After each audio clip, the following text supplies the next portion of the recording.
Hey guys, and welcome back to another video of Reading with Morgan. We are going to be reading The Three Little Pigs today that was requested by a fan named Mary Charles. But before we get into that, I'm going to be reading a prayer from my little prayer book. You can find it really quickly. And it's called A Child's Prayer. God, make my life a little light within the world to glow, a little flame that burneth bright wherever I may go. God, make my life a little flower that giveth joy to all, content to bloom a native bower, although the place be small. God, make my life a little song that comforteth the sad, that helpeth others to be strong and makes the singer glad. God, make my life a little staff whereon the weak may rest, and so what health and strength I have may serve my neighbors best. God, make my life a little hymn of tenderness and praise, a faith that never waxes dim in all his wondrous ways. That was the little prayer that I read today. And on to the story, The Three Little Pigs. And it's told by Elizabeth Ross and illustrated by Rofry.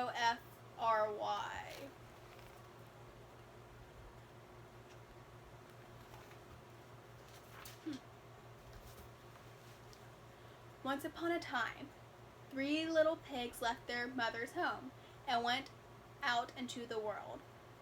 One was a lively little pig who liked to dance, and one was a happy little pig who liked to sing, and one was a smart little pig who remembered that the wolf was always about.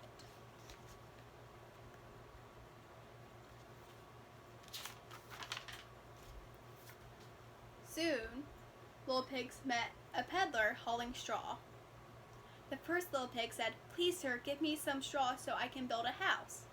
The peddler gave him some straw, and the little pig built his house.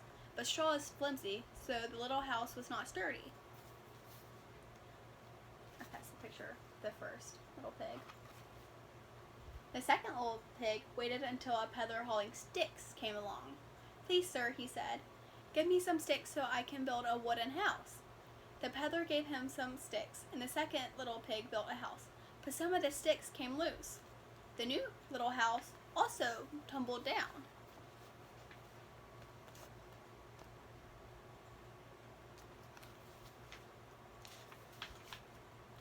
The third little pig waited until a peddler hauling bricks came along.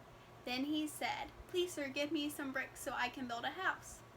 The peddler gave him some bricks. The third little pig built a strong brick house. It had a thick door and a big chimney. The 3 little pigs had just finished their houses, and moved in, when along came a hungry wolf. He stopped at the door of the straw house and called, little pig, let me come in." "Not by the hair of my chinny chin chin," cried the little pig. Lots of pictures. Here, I'll scoot sideways. "Then I'll huff," roared the wolf, "and I'll puff, and I'll blow your house in." And he huffed, and he puffed, and he did blow the straw house in. But he puffed so hard that he blew the little pig right into the door of the wooden house. The second little pig opened the door and let his brother in. I'm not sure if you can see it. The wolf hurried to the wooden house and called, little pig, let me come in." "Not by the hair of my chinny chin chin," cried the little pig. "Then I'll huff, and I'll puff, and I'll blow your house in," roared the wolf. He huffed, and he puffed, and he did blow the stick house in.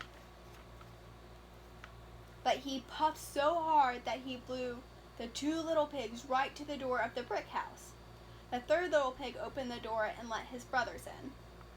The wolf scurried to the brick house and called, little pig, let me come in." "Not by the hair of my chinny chin chin," cried the little pig. "Then I'll huff, and I'll puff, and I'll blow your house in," roared the wolf. He puffed. He puffed and puffed and huffed and huffed, but he could not blow that sturdy little brick house. At last he gave up. "Come with me tomorrow morning at 8 o'clock, he called, "and I'll show you Mr. Smith's fine turnip fields." The next morning, the smart little pig got up at 7 o'clock. He hurried to the field and pulled some turnips. Then he skipped back home again.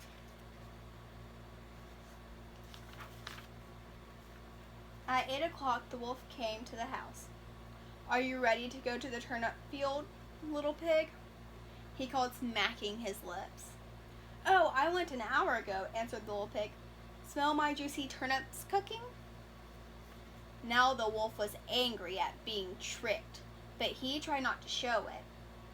"Well then," he said kindly, "come with me tomorrow morning at 7 o'clock. I'll show you the big apple tree in Merry Garden." The next morning, the little pig got up at 6 o'clock and hurried to the tree.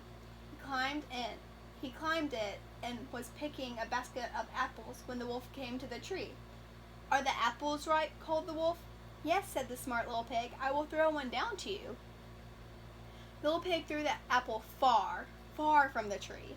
It rolled across the grass to a distant corner of Merry Garden and nestled there in a hard-to-find spot.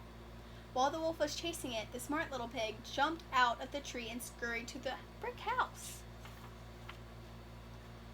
The next day, the wolf came to the house again. "Little pig," he called, "come to the fair with me tomorrow morning at 6 o'clock.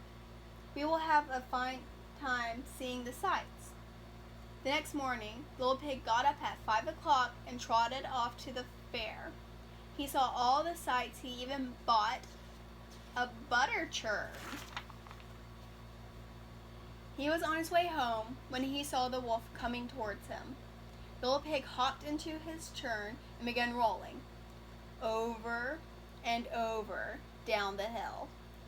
He rolled right past the frightened wolf, who had never before seen a butter churn. He rolled right to the door of the little brick house. The next day, the wolf came to the house. He told about the round thing that had frightened him. "Oh," laughed this smart little pig, "that was my butter churn. When I saw that you were coming, I jumped into it and rolled safely home." The wolf gnashed his sharp teeth in anger. "You have tricked me many times, but you will never trick me again, little pig." He roared, "I'm coming down the chimney to eat you." Quickly, he scrambled up the roof of the brick house and made his way to the chimney. The smart little pig ran to the fireplace and whisked the lid off the pot of steaming water. When the wolf tumbled in, the little pig popped the lid in place, and that was the end of the wolf. The three little pigs danced all around the room when they settled down and lived happily ever after in the strong brick house with the thick door and big chimney. So that was the end of Three Little Pigs.